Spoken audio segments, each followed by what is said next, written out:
Hello, and welcome to this episode of the Survivor's Guide to Thriving podcast. I'm Amanda Sollman, and along with Mark Jewell, your host for this show and the creator of the Surviving to Thriving movement. Each week, we'll dive into the mindsets that keep us in survival mode and learn how to get on the path to a truly thriving life. If you're looking for a wake-up call and want some valuable tools to get there, you have come to the right place. After all, survival is dead. It's your time to thrive today. Now, let's head over to the show. Welcome back, everybody, to another episode of the Survivor's Guide to Thriving podcast. This is Mark Jewell, your host and founder of the Surviving to Thriving movement, along with Amanda Sollman on here with me today as our guide to take us through a important, I guess would be the appropriate way to say that, topic, something that comes up with us a lot in our line of work as a coaching company, and certainly something that gets asked of us a lot when it comes to our clients having questions, and that's, how do I motivate people? So, Amanda, how are we going to tackle this interesting topic here today? Because it can be a big one. Yeah. So I think, we should caveat, this is a really big topic, and we're probably only going to get through one part of it today, and maybe we'll do a part 2 episode down the road. But what brought this topic to the top of my mind a couple of months ago, I mean, the idea of motivation comes up a lot, but I was at a meeting with some of our clients and had a manager ask me, like, how do I get my employees motivated? For this manager in particular, he was actually asking about some of his older employees, or his more experienced folks. So he was saying, my young early career folks, like, they're sort of out to prove themselves. And so I haven't been having problems with them, but then I've got my more experienced folks that are sort of just settling in, right? Kind of on cruise control. So how do I get them fired back up? So that was that particular manager, but we also hear from managers who struggle getting young people motivated. So I just think this is a topic that pretty much everyone deals with in some way, shape, or form. And so I actually put together an ebook, which you can get on our website, which I will include a link to in the show notes. But I anticipated just writing like a short blog post, and it turned into like a 20-page ebook. So clearly there is a lot to talk about on this topic. But you guys need to get it. There's the content that Amanda put in here is really good, and it's we're going to walk through it verbally in conversation on this podcast, but or this podcast and probably even the next one, because there's a lot in here. But go download that at markjewelltraining.com and get this thing, because there's a ton of really good stuff that'll give you some thoughts, some fodder for your thinking, and some things you can contemplate on as you try to figure out how do I get more out of my people. Perfect. Yep. So where we're going to focus today, I think, is actually where there's some things that people get wrong about motivation. There's a lot of people out there who, talk about, how do I get motivated? Like, I think people constantly come to our workshops and are like, tell me how I can be more motivated. Or we get managers who are like, tell me how I can motivate my people. Right. And as I got writing this ebook, one of the first things that I realized is, like, number one, we think about motivation really wrong a lot of the times. And so the first, I kind of bucketed it into 3 myths. And the first myth is that motivation is something you can get. So Mark, I know this is a big one for you. So how about you start us off? Like, what is it about this myth that people really struggle with? Yeah, so I'm known for saying, obviously, in keynotes and at the events, that motivation doesn't exist, right? It's not a thing. I can't roll down to Walmart or to the motivation store or anywhere else for that matter and buy motivation, right? If that was the case, then we would have motivation stations like up and down the highway, right? It's just not something that you can get. And motivation is a feeling. It's what you feel when you get clear on what you're creating. And so it's not something that, even sometimes people come up to us or come up to me, and say, oh, you're so motivational. Effectively what's happening when somebody motivates you, I don't care if it's a boss motivating you, something inspirational that you saw on the YouTube or Facebook or whatever, when you feel what you're describing is how you're feeling after that trigger moment because of what somebody said, the book you read, the thing that you watched, the song that came on, little Eye of the Tiger got in your earbuds or your AirPods or your Beats or whatever it is that you're using. And suddenly like you're on fire, like you feel it. It's literally like you feel, quite frankly, it's the perfect cocktail of different sort of neurotransmitters and chemicals inside the body that the body is creating to help you feel motivated to go take action, to go do things. And that's really what's going on. It's not something that you can just put into somebody. And so it's kind of like saying this, often you'll hear people say things like happiness is an inside job, and motivation is kind of the same way. From my perspective, is it's the reason that people can get motivated is because we all have the internal programming, the internal hardwiring, the internal body physiological design to have the feeling of being motivated. And when that happens, then that's when we want to get up and go make shit happen, and then go do things and whatever, accomplish things, check stuff off your list. But it's not something that, you just open up a book and you read one statement and it's like, okay, now I've been granted motivation. Like I can't put it inside of you. I can't like open up your brain and cram it in or anything like that. That's not a thing that happens. So, but a lot of people, the dark side of this is what you have, like, especially in certain organizations, depending on the culture, if it's not been created very well, is you have people sitting around looking to somebody else to make them feel motivated.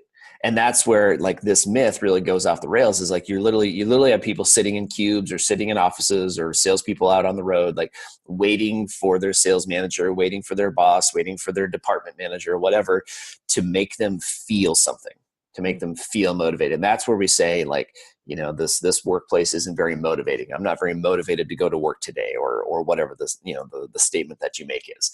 And so that's where the myth comes from, is like, we're literally waiting for somebody else to do it for us.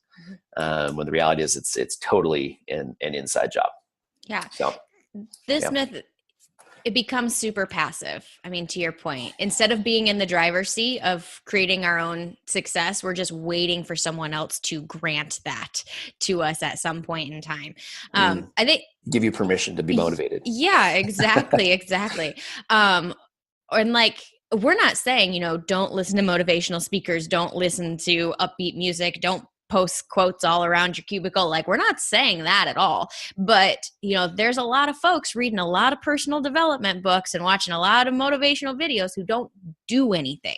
So the content itself is only one tiny piece of the puzzle. You've actually got to turn that into something, rather than just wait for it to magically stumble upon you someday.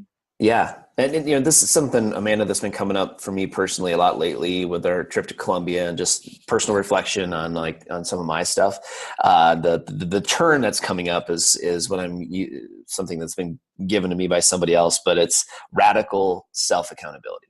Like, this is the literally just owning all of your shit, everything that happens in your life, right? Boiling back and making that be about you. And so rather than sit around and wait for your boss to get motivating, to become that shining light in your day, we've literally had people at events like talk about one of their triggers. We talk a lot about what are our triggers at different events that we have. And they say, the way my boss walks into the office can make or break my day. Right. And so like, I get that. Like, I'm not trying to downplay the importance of a boss or your manager or the people that you work with for that matter. But to say that this person has the power over how you feel is, to me, that's no way to live life. Wayne Dyer says when you're stuck waiting for someone else to make you feel, right, for someone else to inspire you, effectively what that means is you care more about what they think about you than what you think about you. Right. I mean, that's maybe getting off on a whole, I could go on a whole different topic about that, but to bring it back to this idea, radical self-accountability, right? Instead of sitting around waiting for somebody to motivate us, to get us jacked up, to get us inspired for the next podcast to come out, for the next, great movie or whatever. It really is something that you get to create for you. Mm-hmm. And that's what this boils down to is just owning that. Like, don't wait for somebody else to do it for you, because that's no way to live. Like literally think, leaning into this and owning into it. Like there are things that I can do to help me feel motivated. Mm-hmm. And that becomes all about you creating that. And that kind of probably leads us into the second myth a little bit. But that's my take on it, and that's my encouragement to everybody. Is I've spent way too much of my life waiting for my wife to treat me a certain way because I think I should be treated that way, or my boss to treat me a certain way because I think that they should act differently, or my friends to treat me differently because I think that they should do a certain way. And the reality is, at the end of the day, I'm never happy until I create this for me.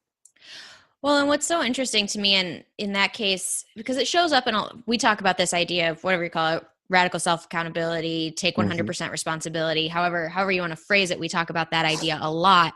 And it's always interesting to me because it's almost a self-fulfilling prophecy when you wait for someone else to influence how you feel, right? Mm-hmm. Like, I'm waiting for someone else to motivate me. And as a result, I feel less in control versus when I realize like I'm the only one who can do this for myself.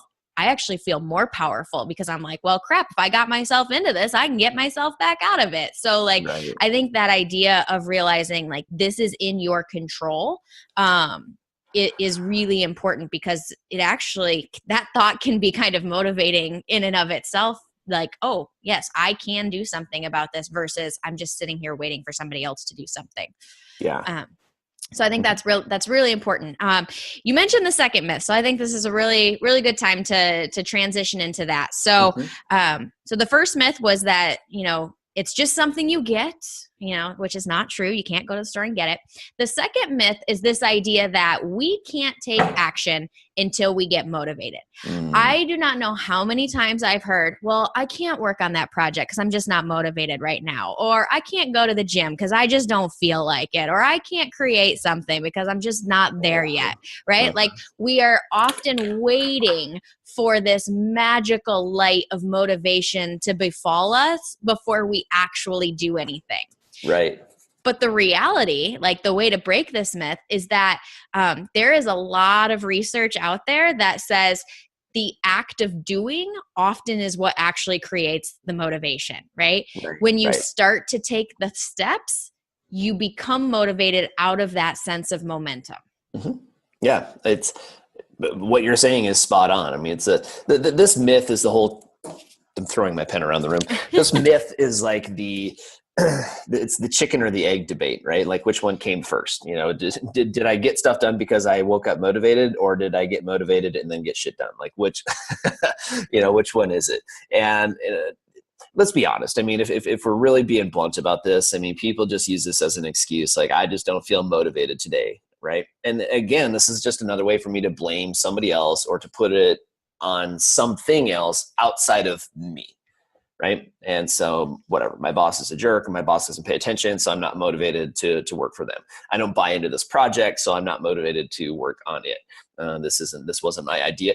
Somebody literally on a call, and who said this the other day, a couple weeks ago, like, nobody asked me. This is the friggin' vice president of the division. Nobody asked you. Like, talk about making it about somebody else, right? Really? So I'm not motivated to do this because nobody asked me, whatever. We always have these, different like excuses, I guess, that we make up.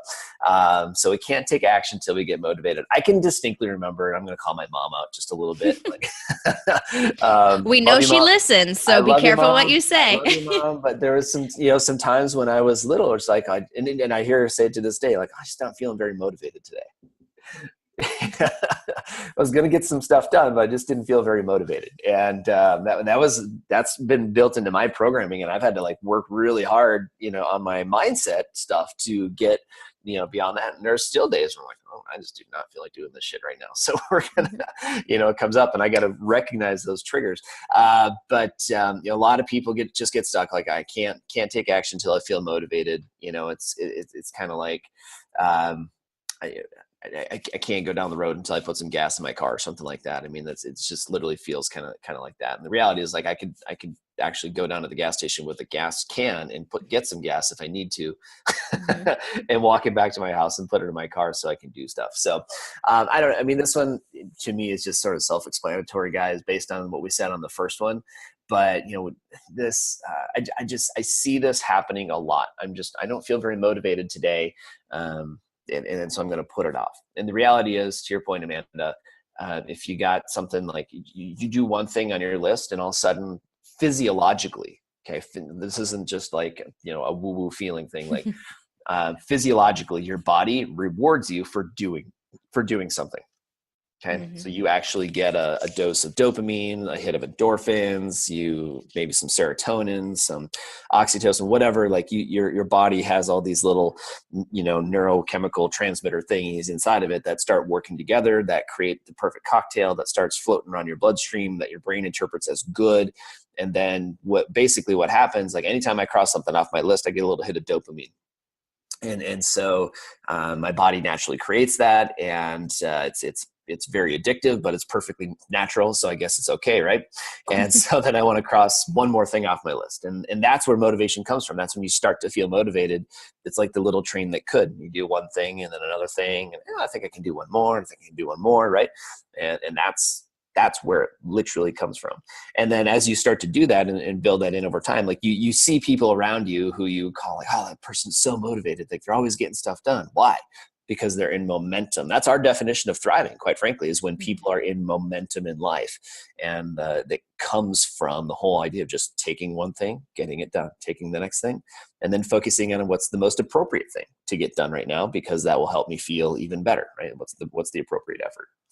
So there's a little bit of a soapbox moment for me there, Amanda, but No, it's good. I yeah, also think the radical self accountability, or the idea of taking 100% responsibility for yourself, also comes in here to a bit, or to some extent, because you mentioned, right, like a lot of people use this as an excuse, right? I'm just not motivated. The reality is, like, I'm not here to tell you, like, if you don't feel like doing something, sure, don't do it. I don't care. But what you need to realize, like, instead of I couldn't do it because I wasn't motivated. Like, legit take responsibility for that and say, I made a choice not to go to the gym today, right? I right. didn't want to, so I didn't go, right? Don't blame Exactly. it on a lack of motivation. Come back to, again, radical self-responsibility. I chose not to do it. Yeah. That's Then, all. It's really all it is. yeah. So then you can deal with the motivation later, but again, take responsibility for those choices versus Yeah. blaming it on a lack of motivation. Okay. Yeah, absolutely. What's Cool. myth number 3? Myth number 3. How motivated I am depends on how big the reward or the consequences, right? So this one, this one I hear in a couple of different places. So one is, they don't pay me enough to care about this, right? So there's a lot of people out there who are like, hey, I'm not getting paid enough to care, to be motivated to do this. So that's one Yeah. side of it. So that comes back to, they might not think the reward is big enough. But on the flip side, we'll hear people, oh, doesn't matter if I don't make an extra call today. It's not like they're going to fire me over it. Right. Yeah. So like in that case, the consequence isn't that big. So we often say, like, I'm only going to be motivated, A, if I'm being rewarded for it, or B, if there's a really bad consequence. And that's just crap. Yeah. Yep. I wholeheartedly agree. So, when you think about this, I often see, like, when I talk with managers or business leaders, and like, how do I motivate my people? How do I get them to do stuff? Right. The mindset automatically starts shifting towards, do we incentivize them with money, with trips, with, all the different things. One things that I, just as a, did you know, one of the things that I've discovered along the way, when we've found, like, over time, like, it seems to be that the older generations, more experienced generations, boomers and so forth, were more motivated by trips, going somewhere warm in the middle of February when it's cold. And we seem to be living in this winter right now that just will not die, even though it's March, and it just has not really warmed up yet. And so, people get motivated to earn that trip so they can go to Cancun or they can go to, whatever the warm place in the winter is. But, we've also we found with some of the younger generations, the millennials and now some of these other ones coming up, those trips maybe not that motivating. Time with their family, time, for some is motivating within that. And then within each of these generations, you have different subsets. Right. And so some of us are motivated. Like, I want to go get my toes in the friggin' beach, in the sand on the beach. I want to go swim and whatever, have a margarita at the swim up bar. I'll be honest, that sounds really good right now.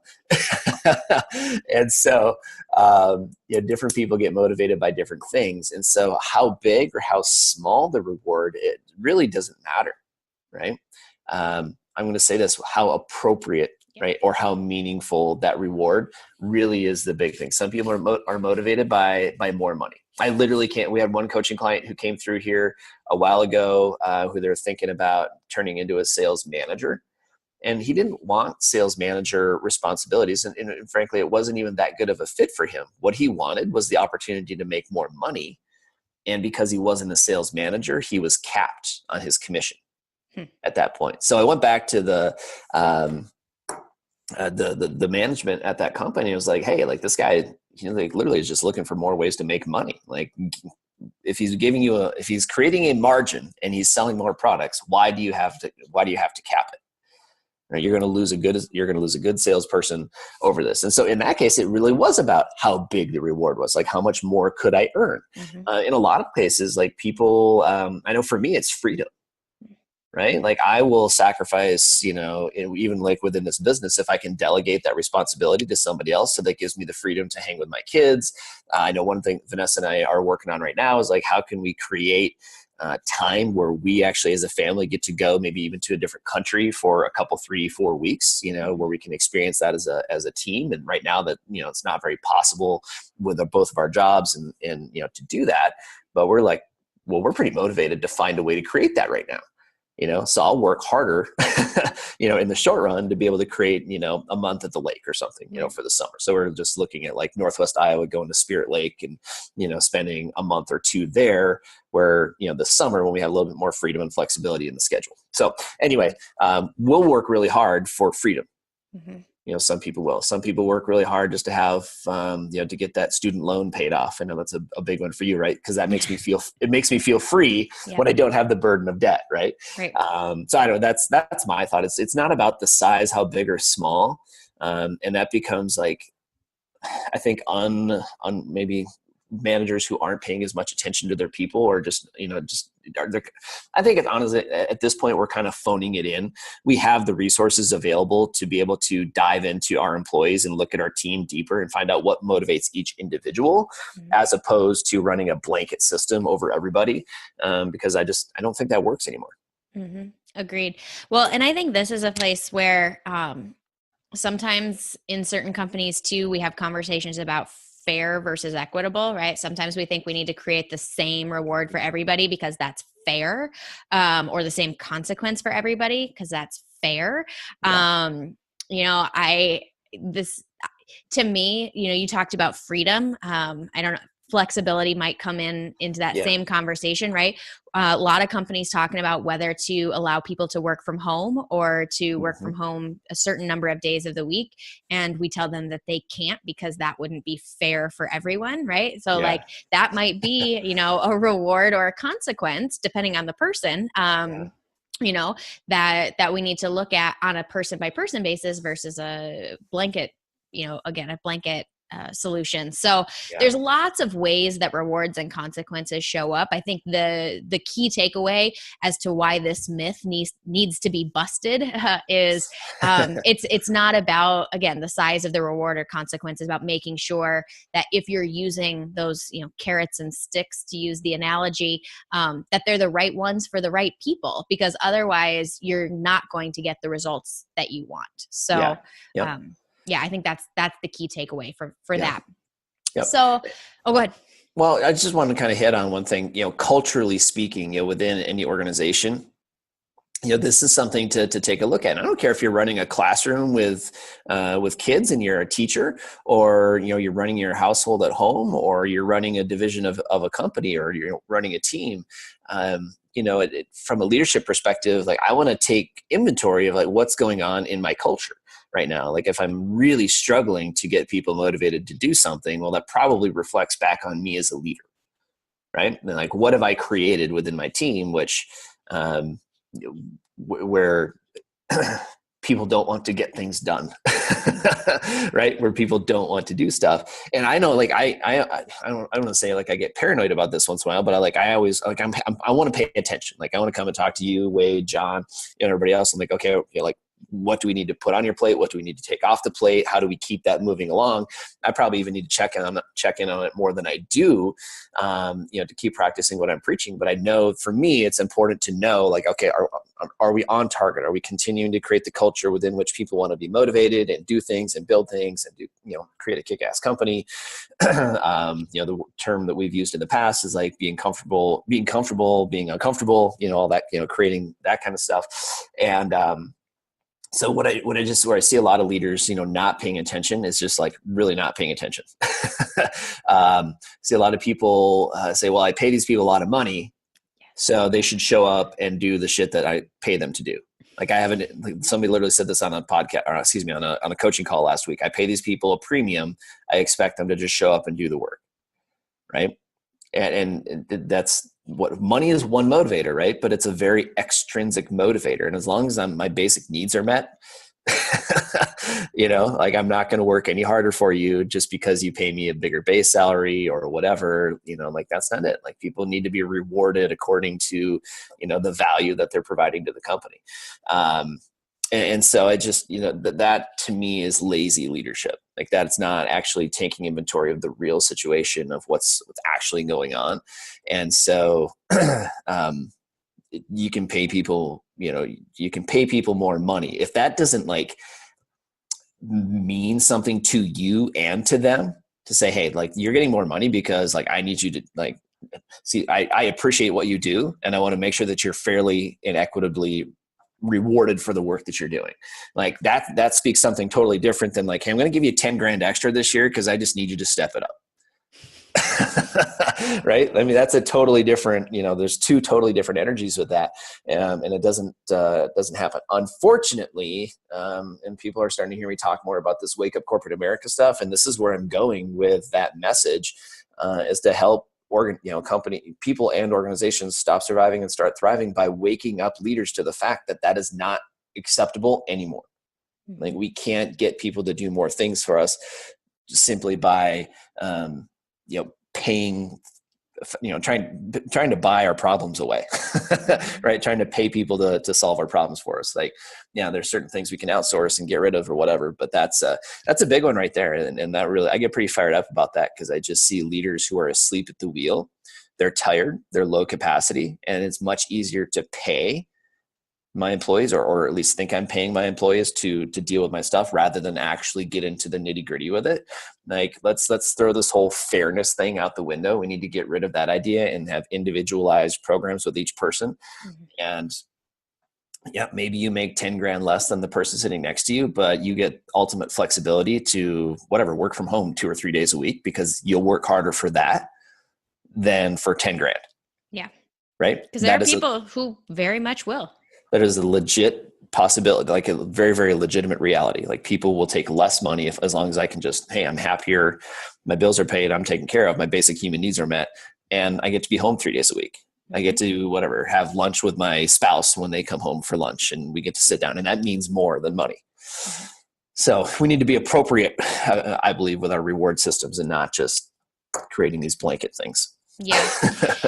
And one thing, and honestly, this is not in the ebook. This was just something that's kind of coming to me as you're talking. You've mentioned this idea kind of lazy leadership, or of, just trying to default to fairness. Because, let's be honest, creating one reward for everybody is a lot easier than creating tailored, tailored programs for individuals.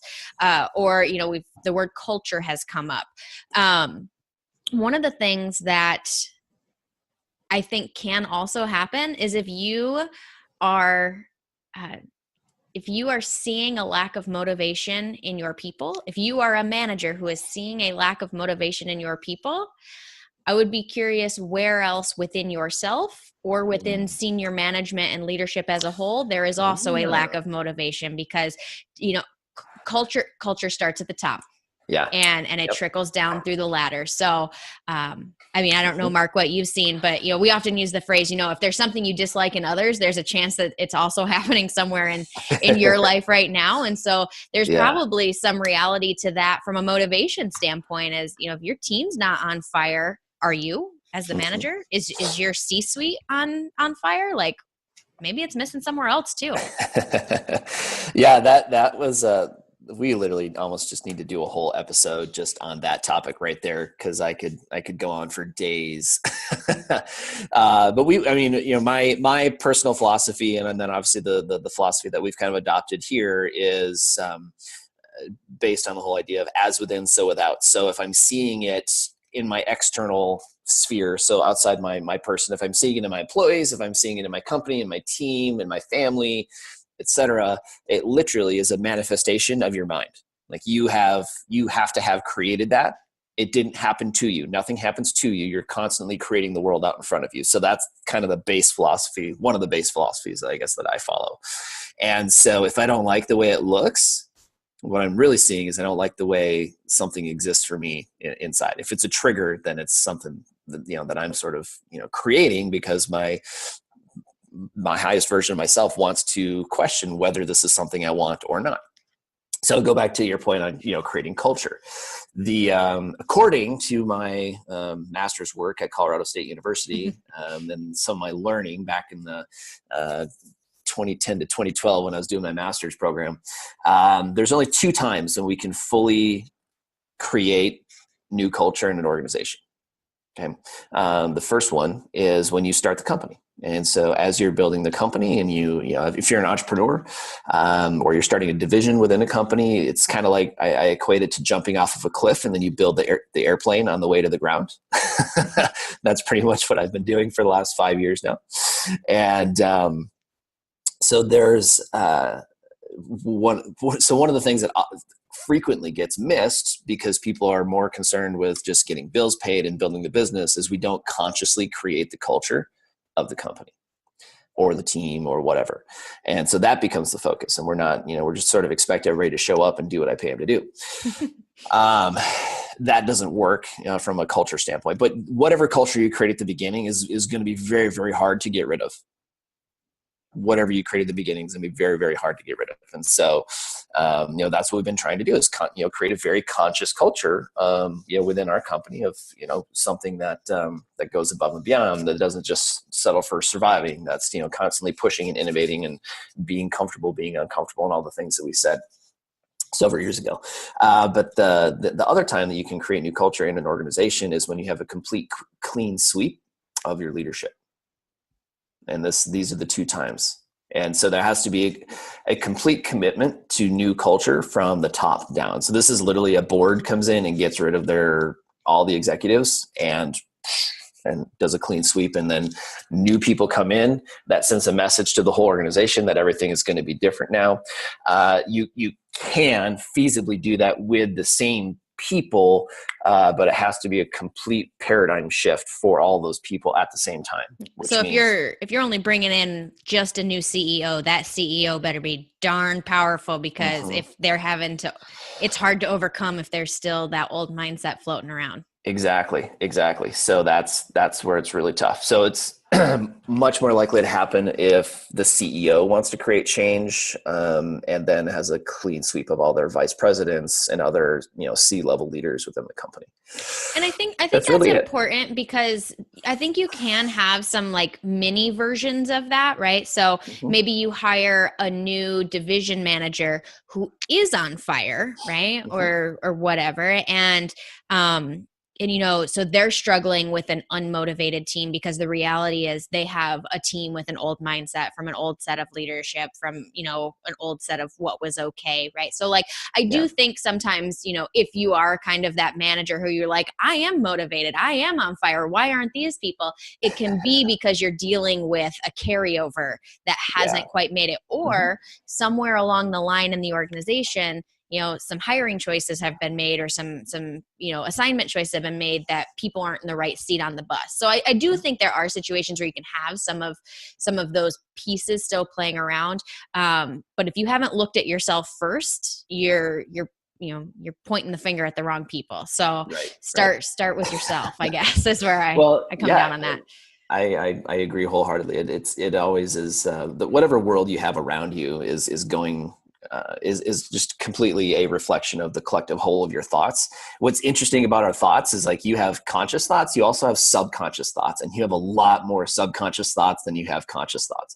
And so some of that, neurological hardwiring, the programming of your environments from your entire life, tends to manifest. And so this is where I say, people, like, if you're leaving a relationship, if you're leaving a company and you're going to go somewhere new, right? If you're leaving a community, you are always going to eventually recreate pretty much what you have right now, because that's what you're comfortable with, unless you're willing to do the deep inner work. And this is, or unless you're really willing to dive in with your team, and start to, shift some culture, you're going to recreate more of what you had. You see, divorced couples that get remarried to other people, they tend to sort of attract similar types of people sometimes, or somebody who's at their, that's at their same vibration, their same level at the time. You see people leave companies, because they're unhappy with the leadership, or they're unhappy with the commission structure, or they're unhappy with whatever. And then they go to the next company, and guess what they have 12 months later? Right? They find the exact same situation because you literally just don't know. Like, you blame it on something else. And so this really comes back to our original point, right? Motivation is an inside job. It has to be something that you face and create internally. And so pay attention to what's going on, because that's a big deal. When you think about where does motivation come from? Okay. It comes from you working on you and doing the things that you need to do in order to activate the feeling of motivation. So, I'm done. I have that all out into the well, I was gonna say, we're kind of coming down to the end of our time here, and when we said this was a big topic, like, we literally have only touched the first chapter of this ebook, and there's still 2 more sections to go. 2 pages out of 20. Yeah. So I'm actually going to commit right now. We will record part for 2. Next week's episode. We'll record part 2. So when we come back next week, often the question is, how do I motivate, right? And so, like, how do I motivate myself? How do I motivate other people? And where we're going to challenge you when we come back for next week's episode is that you're asking the wrong question. It's not how do I motivate myself or others? It's why aren't we motivated in the first place? Why am I not motivated? Why are my people not motivated? Because the reality is, I can't solve the how until I know the why. So let's make that the focus of next week's episode, and make sure to tune back in so you can get the whole story. Good stuff, guys. All right, my friends. In the interim, if you're done with this episode, seriously do pop over to the website at markjewelltraining.com, download this ebook. Amanda's also got a ton of other great resources over there. We've got our blog posts. We've got our books that we recommend that you read. We've got like 50 other episodes of this podcast in case this happens to somehow be your first one. Go ahead and give those a listen, and lots more good stuff coming over the course of the rest of the year. So take a venture, if you will, over to markjewelltraining.com, dig into some of our other resources, get on the email list so that you can find out all about all of our upcoming events. And just to put a little plug out there, we've got some events coming up in April. We have a Millennial Mastermind, April 2018. We've got a Thriving Leader event, a regional event here in Omaha coming up in mid-May. So those are the next 2 events. If you happen to be listening to this and you haven't been to one yet, or you want to come back for another round, we'll always take you back. Come and just so you can get that information over on the website as well. So with that, my friends, we're going to bring this podcast in for a landing. Thank you for tuning in as always and being with us. And remember this, survival's dead, my friends. It's your time to thrive today. Let's go get it. Thanks for tuning in to the Survivor's Guide to Thriving podcast. You can find the show notes and links to all the resources mentioned in this episode by heading over to markjeweltraining.com/podcast. And if you feel so inclined, we'd love it if you could head over to iTunes and leave us a rating and review. That's what helps us move up in the charts so that more people can find us and start their surviving to thriving journey. See you next week.